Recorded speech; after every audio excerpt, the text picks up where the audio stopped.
Bom dia a todos. Que beleza esse auditório cheio. Eu quero agradecer a todos vocês que vieram gentilmente, de longe ou de perto, para prestigiar esse evento. Aos filiados do Podemos, aos filiados de outros partidos políticos, aos senadores, deputados, prefeitos, vereadores, servidores públicos e cidadãos em geral, aos empresários e trabalhadores aqui presentes. Eu sei que muita gente veio de lugares distantes e com sacrifícios. Eu confesso que estou um pouco ansioso quanto a falar hoje perante esse público. Eu não tenho uma carreira política e não sou treinado em discursos políticos. Alguns até dizem que não sou eloquente. E muita gente critica a minha voz.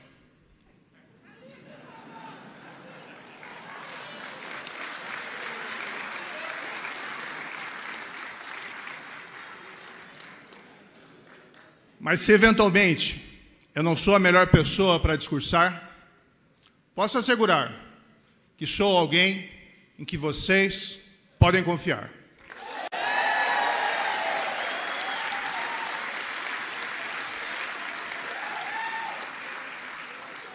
A vida pública me testou mais de uma vez, como juiz da Lava Jato e como ministro da Justiça.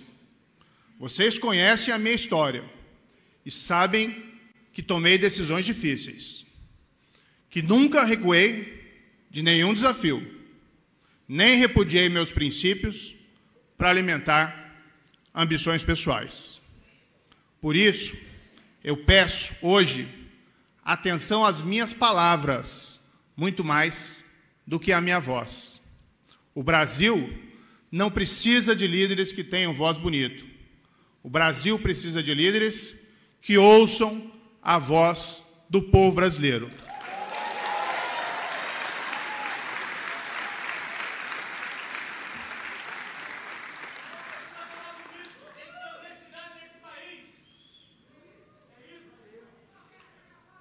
Eu quero contar um pouquinho para vocês sobre a minha história. Eu nunca fui um político. Eu fui juiz por 22 anos e me dediquei a fazer justiça aplicando a lei.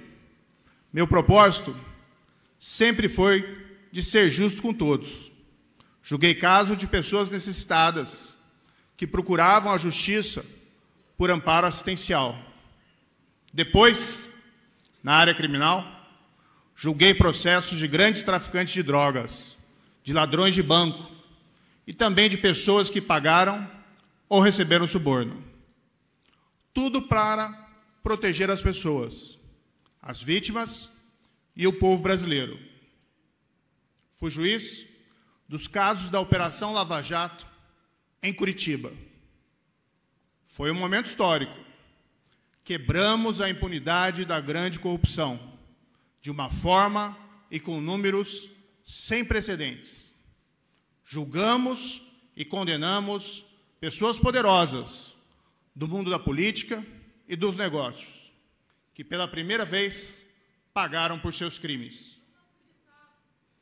Mais de 4 bilhões de reais foram recuperados dos criminosos. E tem uns 10 bilhões previstos ainda para serem devolvidos. Isso nunca aconteceu antes no Brasil.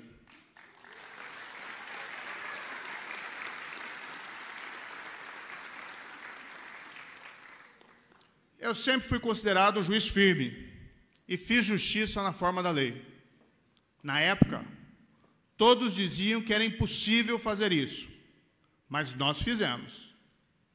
Claro, com grande apoio da população brasileira. Eu, você, nós, todos juntos, mostramos que a lei se aplica para todos.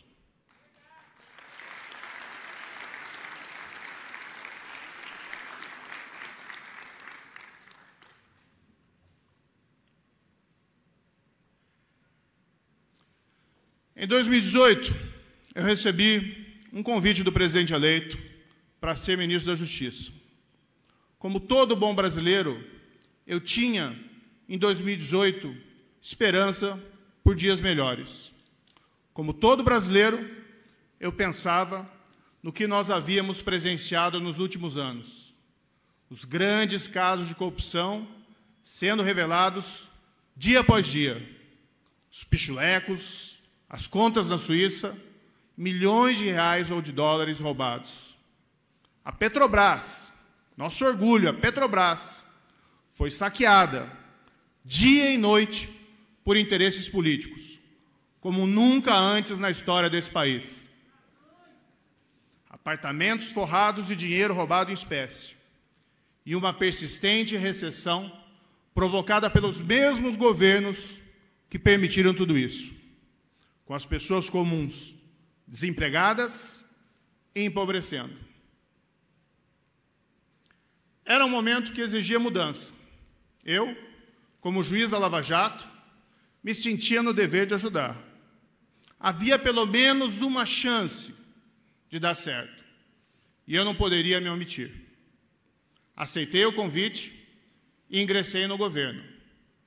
O meu objetivo era melhorar a vida das pessoas por meio de um trabalho técnico, principalmente reduzindo a corrupção e outros crimes. Conseguimos, de fato, em 2019, diminuir a criminalidade violenta e combatemos, para valer, o crime organizado.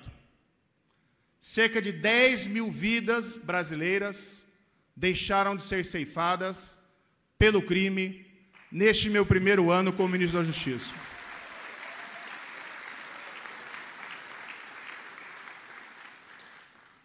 Combatemos com afinco o crime organizado. Isolamos, por exemplo, em presídios federais, as lideranças das gangues mais perigosas do país. Ninguém combateu o crime organizado de forma mais vigorosa do que o Ministério da Justiça durante a minha gestão. Até quem não gosta de mim reconhece isso.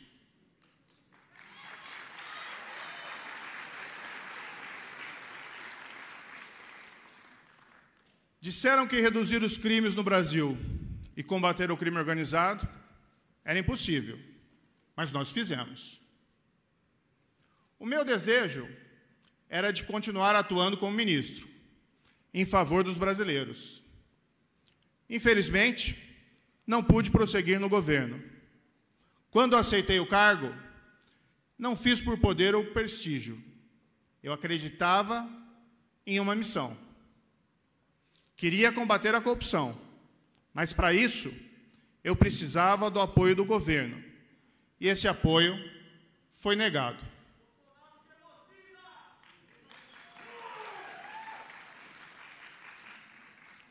Quando eu vi meu trabalho boicotado e quando foi quebrada a promessa de que o governo combateria a corrupção sem proteger quem quer que seja, continuar como ministro seria apenas uma farsa.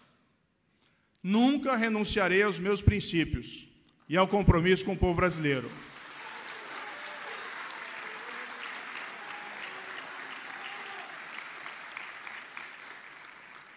Não existe nenhum cargo que valha a alma de uma pessoa.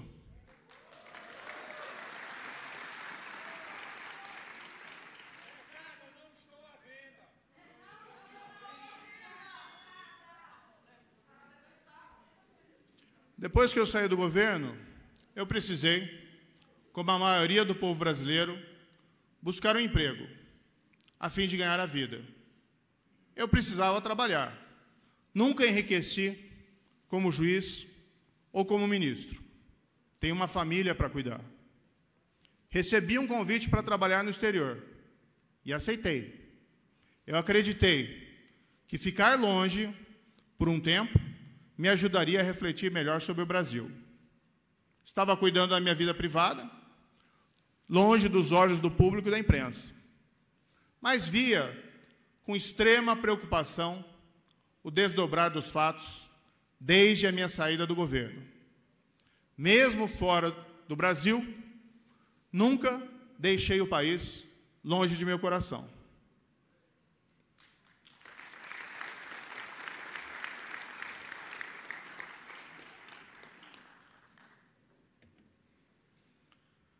Estamos no final de uma pandemia que afligiu o mundo e só no Brasil deixou mais de 600 mil vítimas. Vi consternado o crescer do número de vítimas e a desolação das famílias. Não há um brasileiro ou uma brasileira que não tenha perdido alguma pessoa querida, um parente ou um amigo. Não há um verdadeiro brasileiro ou brasileira que não tenha se emocionado com essas perdas. Aproveito aqui o momento para registrar meu pesar por todas as vítimas e por aqueles que sofreram com a perda delas.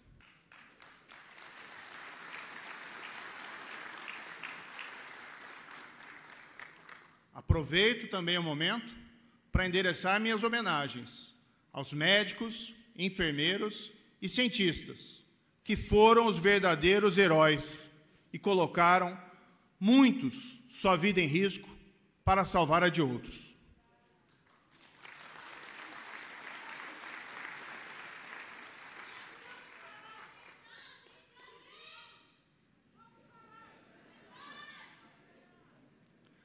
Desses médicos, enfermeiros e cientistas, vamos reconhecer que eles também nos mostraram o valor da ciência e do nosso Sistema Único de Saúde.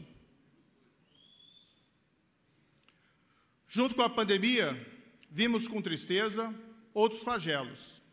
Escolas sem aulas por falta de estrutura, empregos e negócios sendo perdidos, mercados, padarias e restaurantes de portas fechadas, a pobreza e a fome sendo espalhadas, pais e mães com dificuldades para cuidar dos seus filhos, o jovem e o idoso esperançosos por conseguir um trabalho, encontrando ao revés o desemprego.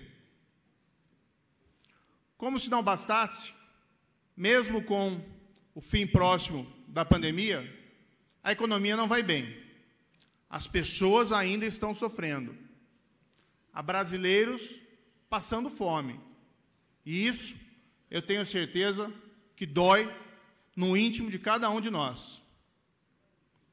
A inflação está muito alta. Os técnicos falam em um número, mas quem vai no posto de gasolina, quem vai na padaria, sabe que é muito mais. Os juros subiram, dificultando ainda mais a vida do empresário, do agricultor ou das pessoas comuns. E os juros ainda vão subir mais neste governo. E isso vai tornar a vida das pessoas mais difícil. Não digo isso porque sou pessimista, mas é porque o país se encontra no rumo errado. Como exemplo, é só olhar o número elevado de pessoas desempregadas. E há quanto tempo essas coisas estão assim? Desde a época do governo do PT, o desemprego começou a crescer e não parou mais. São atualmente mais de 14 milhões de desempregados, sem contar aqueles que já desistiram de procurar emprego. E não vemos perspectivas próximas de melhorar. Ao mesmo tempo, os avanços no combate à corrupção perderam força. Foram aprovadas medidas que dificultam o trabalho da polícia, de juízes e de procuradores. É mentira dizer que acabou a corrupção, quando, na verdade, enfraqueceram as ferramentas para combatê-la.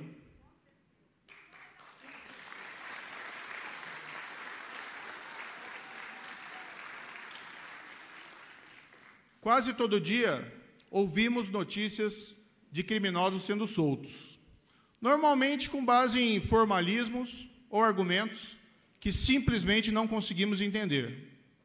O que no fundo a gente entende é que os criminosos poderosos estão escapando impunes de seus crimes e que a lei não está valendo para todos. Fica aquela sensação amarga de que não existe lei, de que não existe justiça. como se a Petrobras não tivesse sido saqueada, como se tudo o que foi feito não tivesse valido, e como se não tivessem importância as manifestações de milhões de brasileiros, vários aqui presentes, ou em suas casas, ou em seus trabalhos, que saíram às ruas em 2015 e 2016 protestando contra a corrupção. Desde que eu me entendo por gente, eu ouço as pessoas falarem que o Brasil é um país injusto, que precisamos fazer reformas, mexer nas leis para que o país melhore, para que as coisas comecem a funcionar, para que as pessoas tenham escolas decentes para seus filhos e hospitais que resolvam os seus problemas, para que a estrada cheia de buracos seja asfaltada, para que as pessoas possam andar na rua com segurança. Mas essas reformas nunca chegam, ou quando chegam, são mal feitas. E o Brasil fica sendo esse país do futuro. E nós nos perguntamos, quando vai chegar o futuro do país do futuro?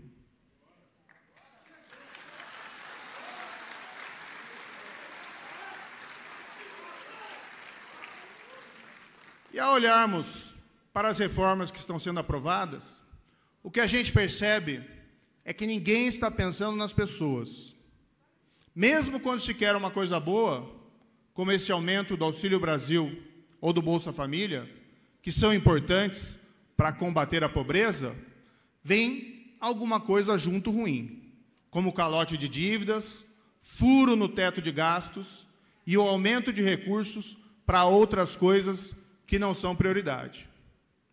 Quando o governo resolve, finalmente, vender uma empresa estatal, como a Eletrobras, aprova junto uma série de jabutis, coisas que ninguém entende direito, mas que, na prática, todo mundo sabe que significa que a conta de luz vai ficar mais cara, para alguém ganhar mais dinheiro. E aí, o governo gasta mais do que pode, e lá vem mais inflação, e lá vem mais juros, e assim o país não cresce, e não se vê emprego. Com tudo isso, as pessoas passam a acreditar que não há governo, que não há futuro, que estamos todos sozinhos, e que tudo é inútil. Meus amigos e minhas amigas, todas essas coisas estão relacionadas.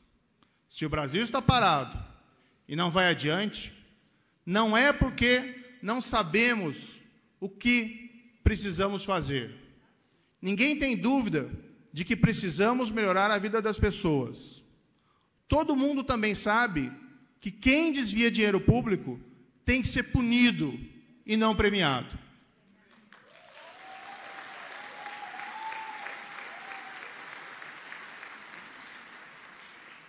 Todo mundo sabe que o dinheiro desviado é o hospital e a escola sucateadas.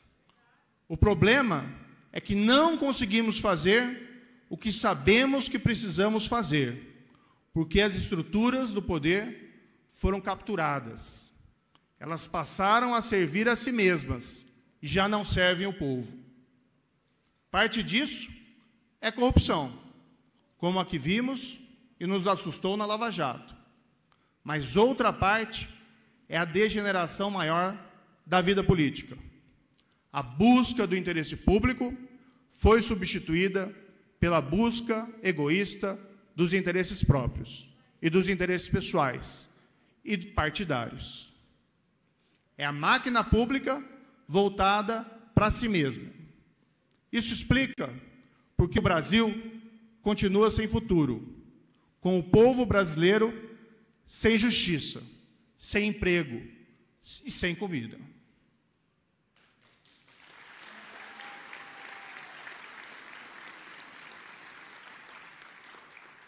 Eu sonhava que o sistema político iria se corrigir após a Lava Jato, que a corrupção passaria a ser coisa do passado e que o interesse da população seria colocado em primeiro lugar. Isso não aconteceu. E, embora tenha muita gente boa na política, nós não vemos grandes avanços. Após um ano morando fora, eu resolvi voltar. Não podia ficar quieto, sem falar o que penso, sem pelo menos tentar, mais uma vez, com vocês, ajudar o Brasil.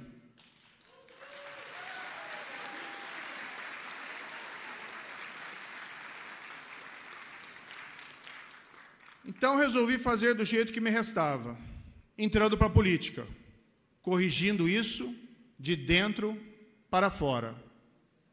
A gota d'água para mim foi encontrar um estudante brasileiro no exterior, que me perguntou: Moro, é verdade que você abandonou o Brasil? Aquilo, confesso que me doeu. Foi como um tiro no meu coração. Eu não poderia e nunca vou abandonar o Brasil.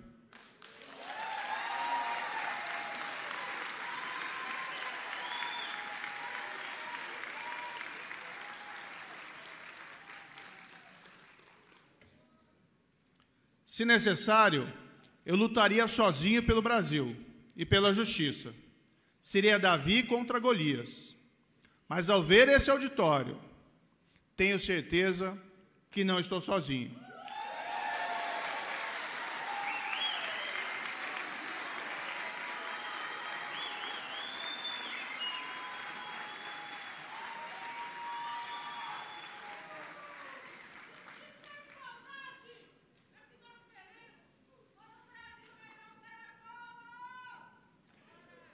Tenho essa mesma certeza quando eu encontro as pessoas na rua, nos mercados, nas escolas, em qualquer lugar, e elas estão com um sorriso no rosto, me cumprimentam ou elogiam pelo trabalho realizado na Lava Jato ou como ministro da Justiça. Então eu voltei ao Brasil para ajudar a construir um projeto que é de muitos. Nenhuma pessoa pode ter um projeto só para si mesmo. Ninguém existe só para si mesmo. Para isso, resolvi entrar na vida política e filiar-me ao Podemos.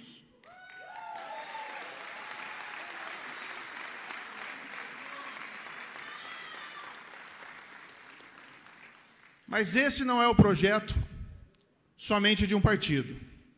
É um projeto de país aberto para adesão por todos os demais partidos, pela sociedade brasileira, do empresário ao trabalhador, por todo cidadão e cidadã brasileira. É o seu projeto. Ele está aí, apenas aguardando o momento certo. Chegou a hora. Queremos construir juntos esse projeto, ouvindo as ideias de todos.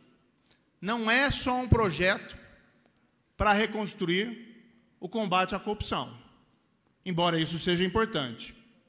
Ele vai muito além. É um projeto para construir o país. É um projeto de reconstrução de todos os nossos sonhos perdidos. Nesse projeto, não há espaço para o medo, não há espaço para reações agressivas, mas também não há espaço para a timidez. Queremos juntos construir hoje o Brasil do futuro. Eu quero compartilhar aqui algumas ideias que eu tenho para esse projeto. Alerto que não é um programa completo. Isso está sendo construído. São apenas ideias de um projeto maior, e esse projeto vai ser formulado junto com os brasileiros e brasileiras. Eu tenho ouvido, sim, especialistas, mas queremos ouvir todo mundo sobre ele. Primeiro, precisamos recuperar a ideia de que vivemos e dividimos o mesmo país, de que somos todos irmãos, amigos e vizinhos. Podemos até divergir em alguns pontos, mas nós temos, como brasileiros, mais pontos em comum do que diferenças. Então, e isso é importante, o nosso projeto é forte, ele é vigoroso, mas ele não é agressivo. Nossas únicas armas serão a verdade, a ciência e a justiça.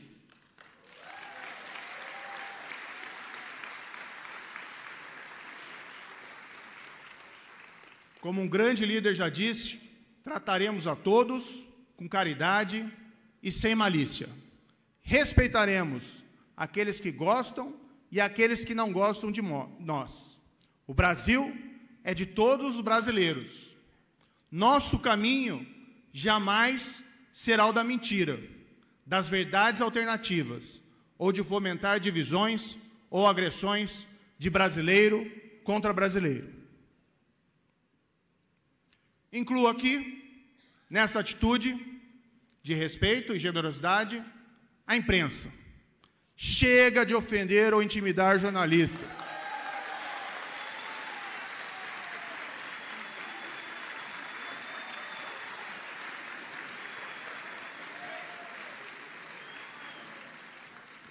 Os jornalistas são essenciais para o bom funcionamento da democracia e agem como vigilantes de malfeitos dos detentores de poder.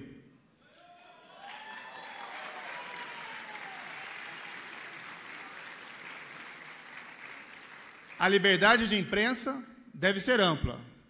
Jamais iremos estimular agressões. Jamais iremos propor o controle sobre a imprensa social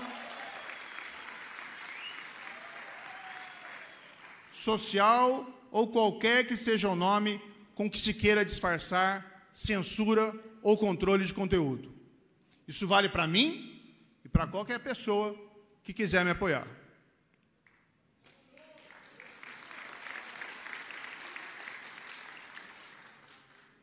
Precisamos proteger a família brasileira contra a violência, contra a desagregação e contra as drogas que ameaçam nossas crianças, jovens e adultos. Propomos incentivar a virtude e não o vício, uma sólida formação moral e cidadã. Nosso projeto de redução da criminalidade violenta, do combate ao crime organizado e ao tráfico de drogas precisa ser retomado com todo vigor, sempre na forma da lei, e buscando recuperar aqueles que se desviaram do bom caminho. Mas nós agiremos sempre com a compreensão de que nessa nossa sociedade, cada vez mais plural, todos merecem ser tratados com respeito e sem qualquer forma de discriminação.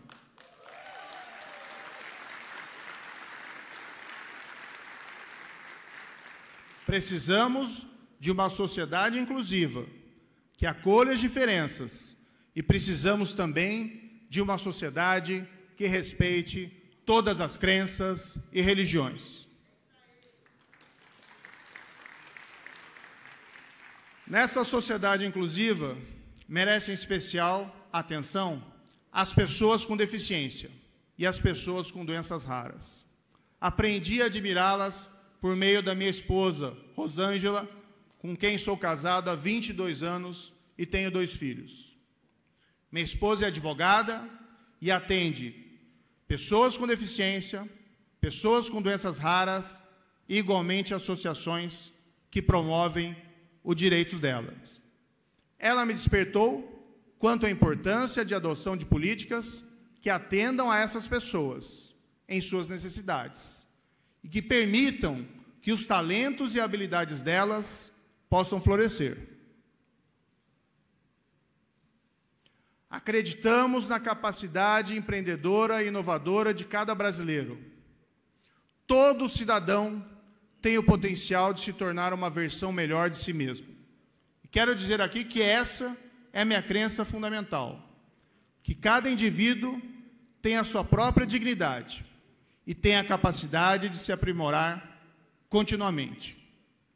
Por acreditarmos no potencial de cada um, defendemos o livre mercado, a livre empresa e a livre iniciativa.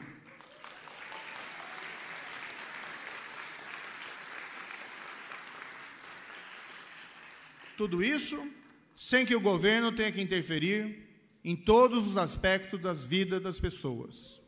Precisamos reformar nosso sistema confuso de impostos. Há quanto tempo nós falamos em fazer uma reforma tributária e isso nunca é feito? Precisamos privatizar estatais ineficientes. Precisamos abrir e modernizar nossa economia, buscando mercados externos. O tempo é de inovação e não podemos ficar para trás nesse mundo cada vez mais dinâmico e competitivo. Mas nesse país que compartilhamos, o nosso senso de comunidade impede que adotemos um capitalismo cego, sem solidariedade ou compaixão. O nosso senso de justiça, os nossos valores cristãos, e que são compartilhados pelas outras religiões, exigem que as grandes desigualdades econômicas sejam superadas. Uma das prioridades do nosso projeto será erradicar a pobreza, acabar de vez com a miséria.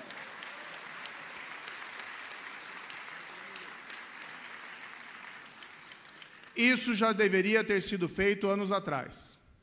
Para tanto, nós precisamos mais do que programas de transferência de renda, como o Bolsa Família ou o Auxílio Brasil.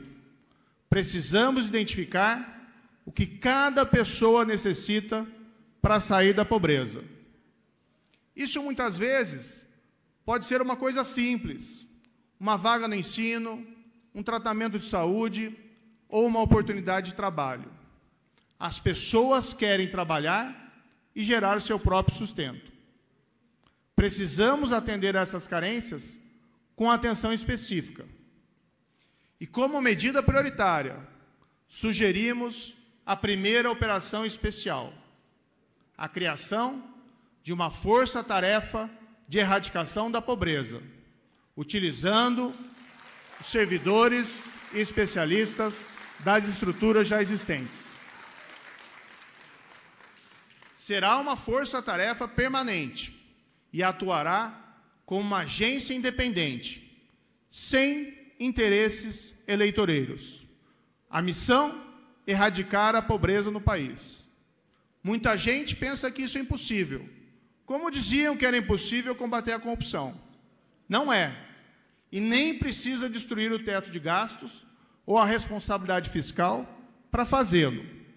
Nós podemos erradicar a pobreza. E esse é o maior desafio da nossa geração.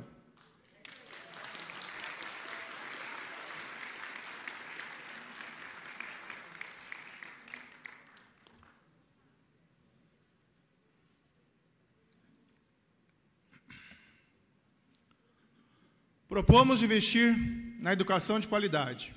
Quem vai para a escola pública tem que encontrar ensino da mesma qualidade que o das escolas privadas.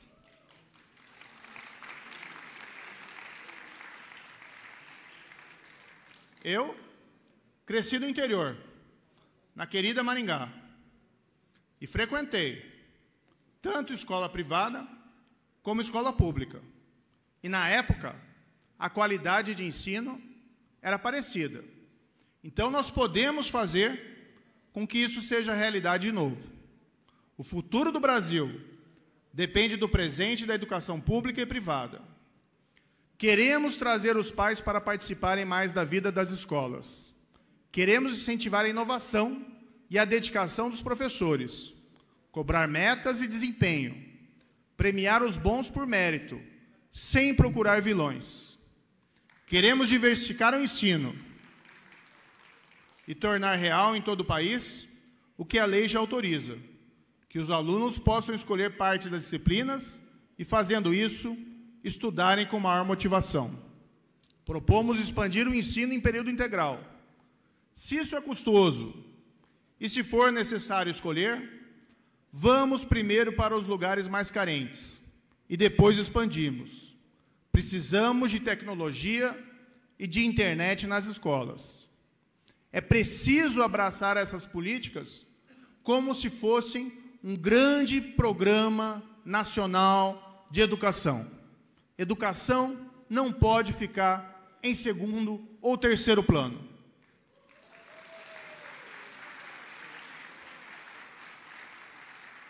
Queremos, como pais e mães, que nossos filhos, que os filhos de nossos filhos tenham um futuro melhor. E isso depende da educação. A escola deve ser um lugar para matemática, tecnologia, ciências, cultura e literatura, um lugar de liberdade e de aprendizado. Precisamos falar sobre corrupção. Muitos me aconselharam a não falar sobre esse assunto, mas isso é impossível. Combater a corrupção não é um projeto de vingança ou de punição, é um projeto de justiça na forma da lei. É impedir que as estruturas de poder sejam capturadas e, dessa forma, viabilizar as reformas necessárias para melhorar a vida das pessoas. É um projeto para termos um governo de leis que age em benefício de todos e não apenas de alguns. Chega de corrupção, chega de mensalão, chega de petrolão, chega de rachadinha.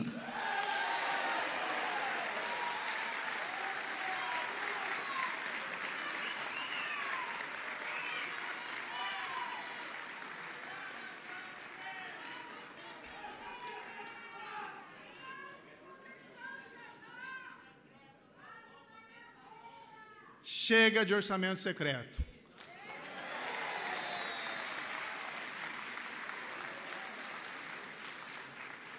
No fim, chega de querer levar vantagem em tudo e de enganar o povo brasileiro.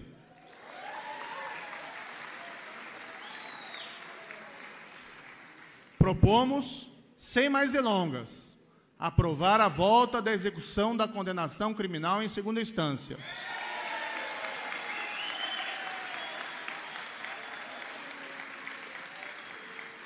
Isso para que a nossa justiça deixe de ser uma miragem e passe a se tornar uma realidade. Precisamos garantir a independência do Ministério Público, respeitando as listas, e a autonomia da polícia, com mandatos para os diretores. Tudo isso para impedir interferência política no trabalho deles. Propomos ainda a criação de uma Corte Nacional Anticorrupção, como fizeram outros países. Usaremos as estruturas já existentes, convocando juízes e servidores vocacionados para essa tão importante missão. Precisamos cuidar do futuro e que vamos deixar para as novas gerações. O Brasil é um país que, historicamente, respeitou e protegeu o meio ambiente. Nós temos a maior floresta do mundo, a Amazônia. Alguns veem a floresta como incômodo. E hoje, nossa imagem no exterior é péssima. Mas a floresta é um patrimônio valioso e precisamos mudar a percepção do mundo a nosso respeito.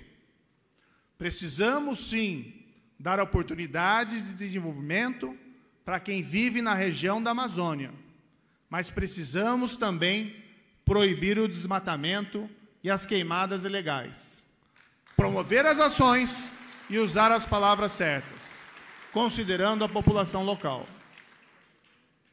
O futuro do mundo depende da preservação do meio ambiente para prevenir a mudança climática. O Brasil pode ser não só o celeiro do mundo, com a nossa pujante agricultura, com pequenos e grandes proprietários, mas também a liderança e o exemplo para o mundo na preservação da floresta, no fomento da exploração de energias limpas e na criação de uma economia verde, sustentável e de baixo carbono.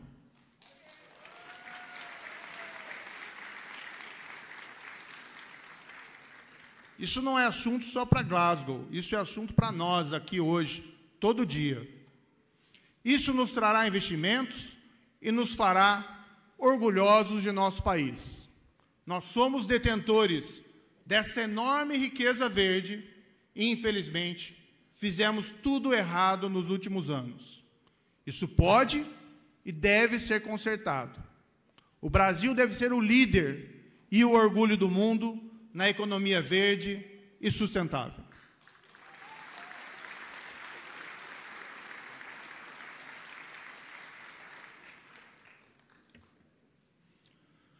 Precisamos cuidar da defesa nacional e de nossa soberania.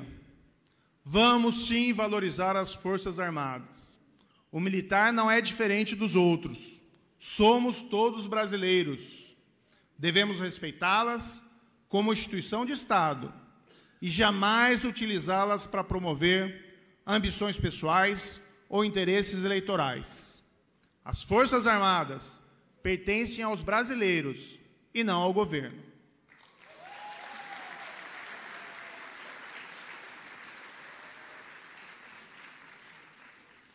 Para que todo esse projeto tenha credibilidade, para que nós possamos demonstrar com sinceridade o nosso desejo de reconstruir o país e de reformar as instituições, nós precisamos provar que estamos dispostos a sacrifícios, que a classe dirigente, que a classe política não terá por foco aumentar o seu poder ou seus privilégios e que agirá para beneficiar a todos, pensando no interesse comum e no bem público.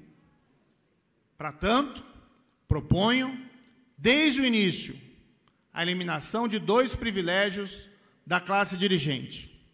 O fim do foro privilegiado.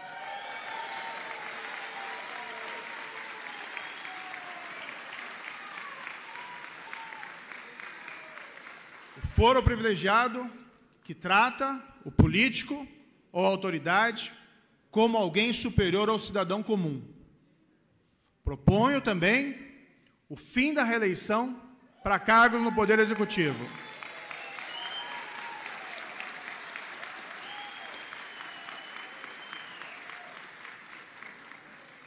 O foro privilegiado tem blindado políticos e autoridades da apuração de suas responsabilidades. Não precisamos do foro privilegiado. Eu nunca precisei quando fui juiz ou quando fui ministro. E hoje, como cidadão comum, fico muito bem sem ele. O foro privilegiado não deve existir para ninguém e para nenhum cargo, nem para o presidente da República.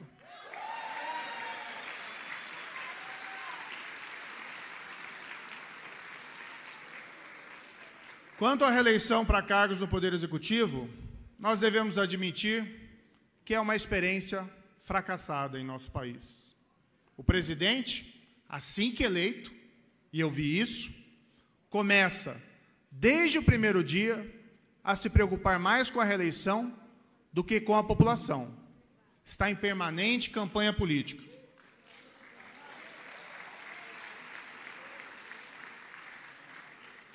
A reeleição ainda tem o risco de gerar caudilhos, populistas ou ditadores, de esquerda ou de direita, pessoas que se iludem com seu poder e passam a ser uma ameaça às instituições e à democracia, seja por corrupção, seja por violência ou ameaça. Não devemos correr mais esse tipo de risco. Entendo que se nós, da classe política, cortarmos nossos privilégios, daremos um bom exemplo e conseguiremos a credibilidade necessária para a aprovação de outras reformas dirigidas a melhorar a vida das pessoas. Vamos gerar um ambiente de confiança, vamos gerar um ciclo virtuoso em favor das reformas, fomentando investimentos, gerando empregos, recolocando o governo na trilha certa. O governo existe para ajudar as pessoas e não o contrário. O governo tem que estar a serviço das pessoas e não dos políticos.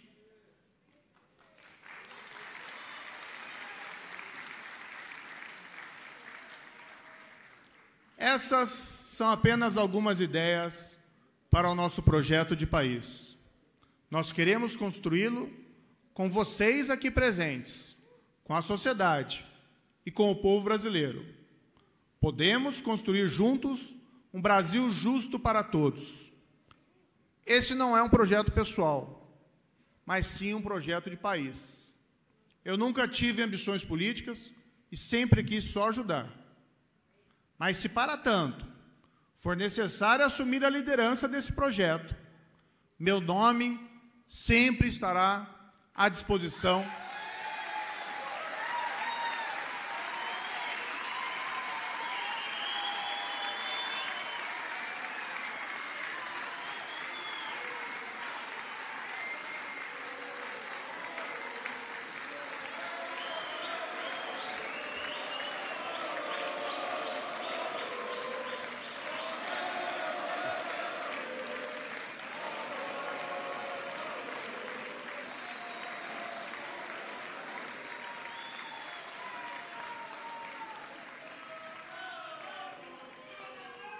Como eu disse, eu nunca tive essa ambição, mas se for preciso o meu nome para essa liderança, ele estará sempre à disposição do Brasil. Não fugirei dessa luta, embora saiba que será difícil. Há outros bons nomes que têm se apresentado para que o país possa escapar dos extremos da mentira, da corrupção e do retrocesso. Todos nós sabemos que teremos de um momento que nos unir para uma tarefa maior do que cada uma das pessoas envolvidas. Mas precisamos nos unir em torno de um projeto que tenha pelo menos as seguintes linhas essenciais: combater a corrupção como um meio de viabilizar as reformas, erradicar a pobreza, diminuir as desigualdades, controlar a inflação, preservar a responsabilidade fiscal, fomentar o emprego e o desenvolvimento sustentável, prover serviços de saúde, educação e segurança de qualidade, proteger a família, cultivar as liberdades e o respeito com o próximo e com o diferente. Tudo está conectado. Todos nós estamos juntos. Pretendo atuar como um guardião vigoroso do interesse público, como um protetor dos direitos de todos os brasileiros e brasileiras. O Brasil poderá confiar que este filho teu não fugirá à luta.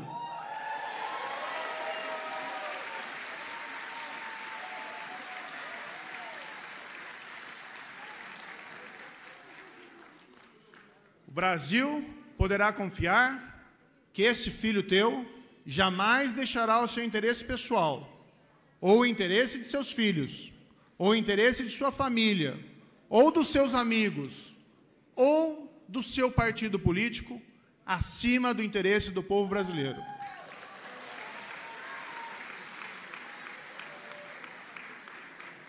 Jamais usarei o Brasil para ganho pessoal.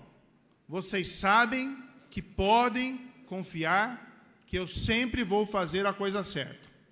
Ninguém irá roubar o futuro do povo brasileiro.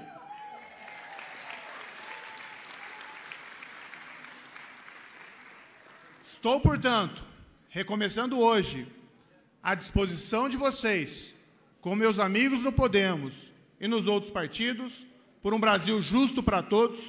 Muito obrigado.